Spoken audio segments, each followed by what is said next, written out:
What was it exactly? What did it mean to be Rolfed? And why was it of interest to me?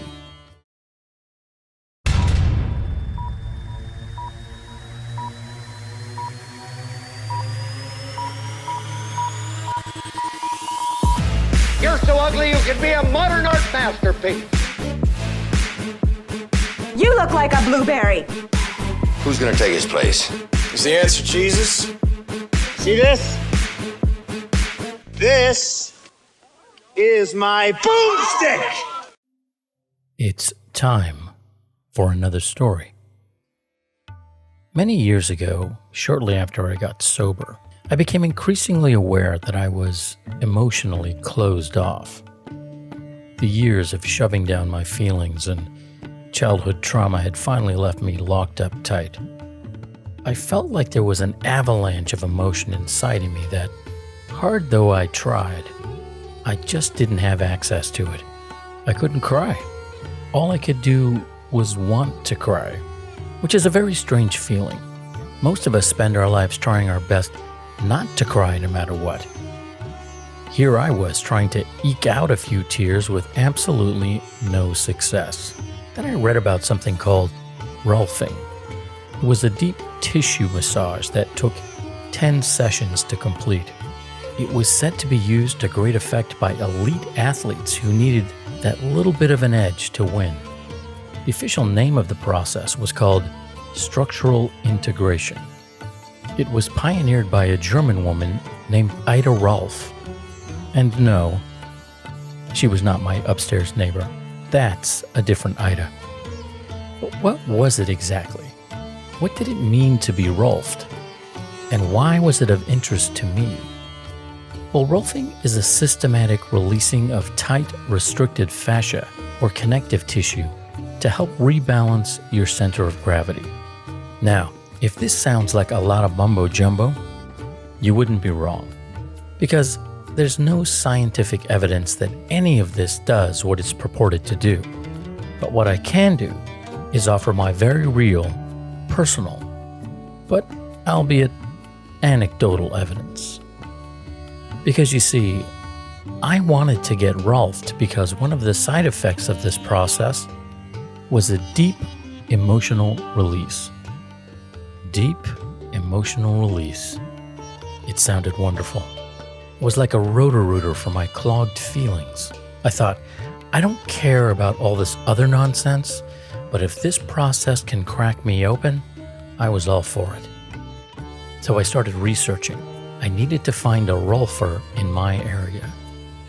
Someone who would understand my needs as a locked-up emotional man-child.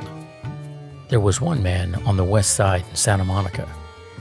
His ad in the LA Weekly was larger than the others. He probably knew what he was talking about. When I called him, he sounded very sure of himself. I told him I was looking for a Rolfer and that I was particularly interested in the deep emotional release that seems to be a side benefit. He laughed and said, Oh yeah, I had this big muscular tough guy on my table last week, and within 10 minutes he was crying like a baby. This was not the man I was looking for. I would require a lot more hand-holding than this man was offering. So I kept looking. Eventually, I saw a small, text-only ad for an experienced Rolfer. I called and left a message. When she called me back, her voice was sweet and calming. I asked her the same questions I had of the West Side Rolfer, and she walked me through it, adding that she would create a safe space for whatever comes up during the sessions. Now, laugh if you want at the mention of a safe space. This was probably circa 2000, 2001. Safe spaces had not yet become the punchline they are now. What I can tell you is this: whatever she was selling, I was buying. When I asked how much the sessions would cost, she said $1,500 in total. Well, I was crestfallen. I didn't have that kind of money to spend. Then she said the magic words I'll never forget till the day I die. She said, "And if money's a problem for you, Well, it's a problem for me too. So why don't we just say half? $750. We'll do the first session, and if you don't feel it's helped you, then no problem. If you feel the benefit, then you can pay me half now, and then the other half after the 10 sessions are done. This was clearly a sign. I was both ecstatic and terrified. I thought if all goes well, I'll be a free-flowing emotional dynamo, allowed to feel complete equanimity. Feelings will arise and pass away so quickly, I wouldn't even feel a hint of anxiety and fear. On the other hand, however, this woman might crack me open and release a toxic cloud of radioactive rage and fear that would never stop. I would clearly go crazy. So, my reaction was my usual. A complete triumph, or a 3-alarm dumpster fire that sparks an inferno. My appointment was for the following week, and it couldn't come soon enough.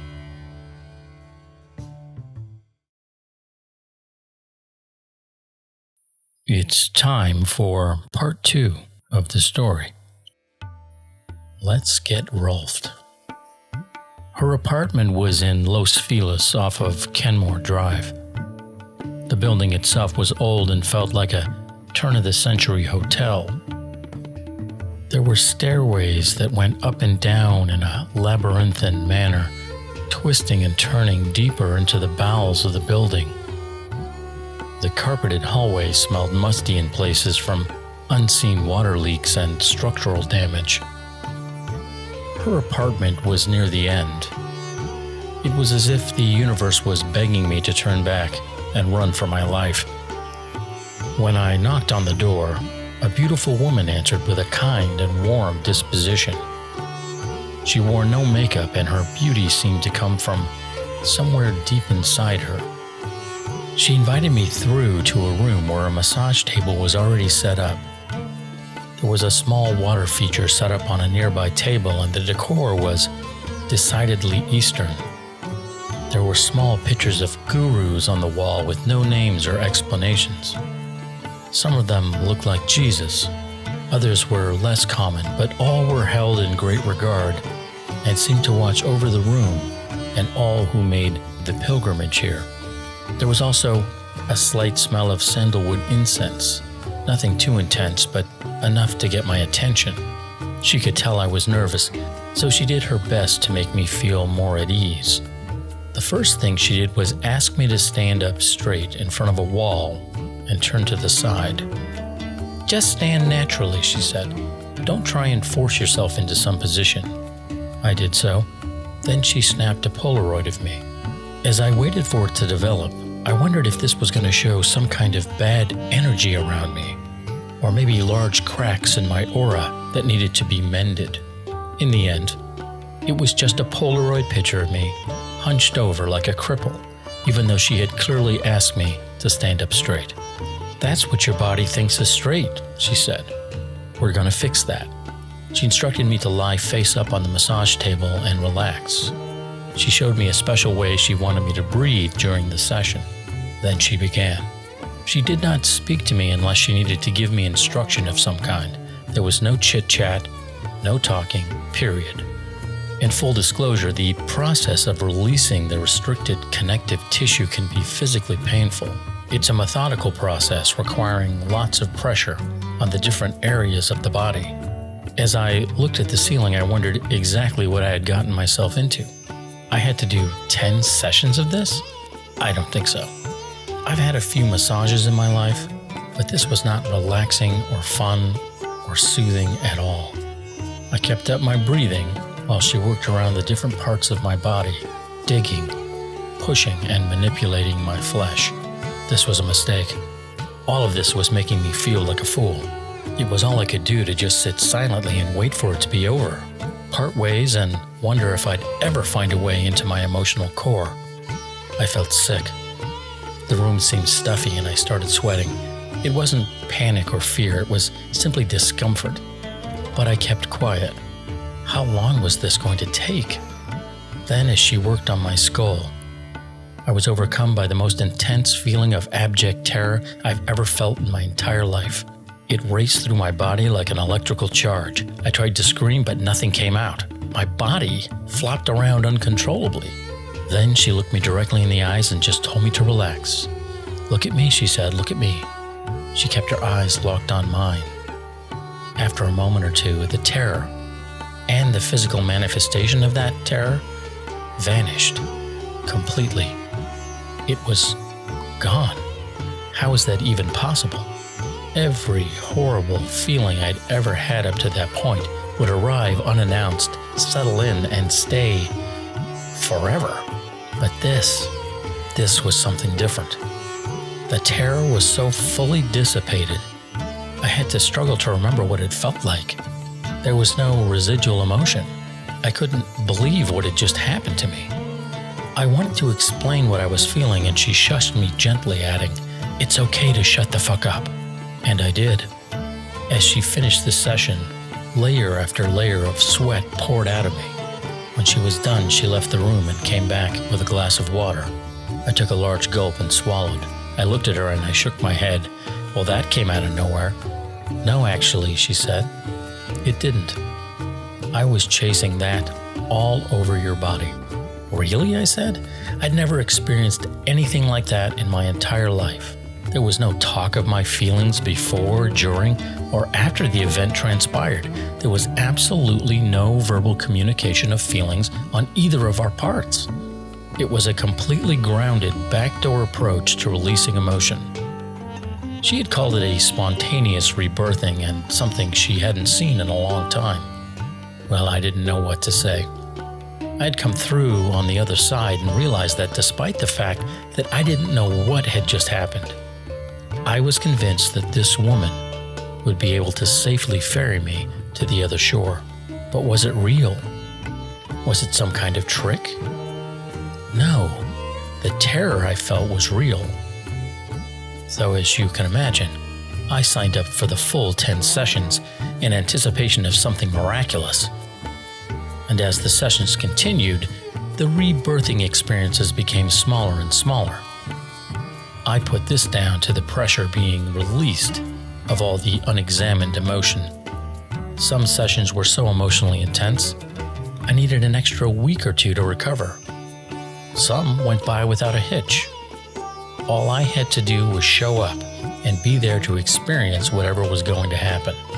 From a purely physical perspective, all of the tight, contracted connective tissue tangled throughout my body was free to settle in its natural state. At least, that's what I was hoping. After the final session, I was so filled with emotion. It was the exact opposite of when I first stepped in there. Before I left, she asked me to stand up against the wall in a side profile. And as before, she asked me to stand up straight in a way that felt natural. Then she snapped a Polaroid. When it eventually finished developing, she showed me the before and after pictures.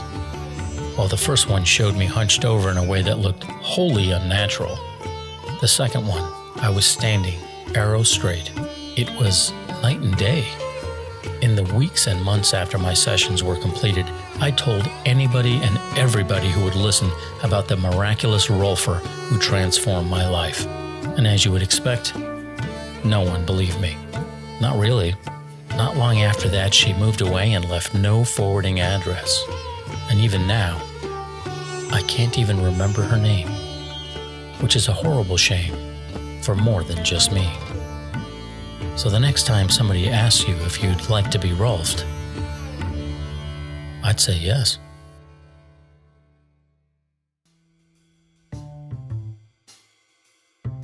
If you enjoyed this content, please do me a favor and like, comment, and share it.